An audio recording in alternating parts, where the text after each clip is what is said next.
সুপ্রিয় শিক্ষার্থীবৃন্দ, আজকে তোমাদের সাথে সলভ করব এই প্রশ্নটি। আর এই প্রশ্নটা দেখো, তোমরা দেখতে পাচ্ছ কত জায়গায় এসেছিল। হ্যাঁ, সিইউতে, ডি ইউনিটে, 10-11তে, এটা দেখো দেখো দেখো কত কত জায়গায় এসেছে। তার মানে হচ্ছে প্রশ্নটা খুবই গুরুত্বপূর্ণ। প্রশ্ন কি চেয়েছে বলো, দেখো, the verb form of necessity.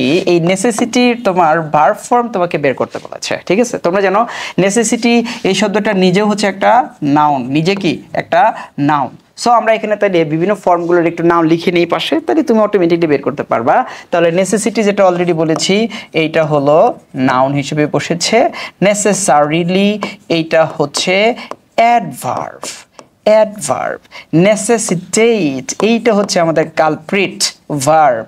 Necessary এইটা হচ্ছে তোমার অ্যাডজেক্টিভ। আর নেসেসিটিস এইটা হলো নাউনের প্লুরাল ফর্ম। নাউনের প্লুরাল ফর্ম। সো তোমরা খুব সহজেই আনসারটা বের করতে পারছো।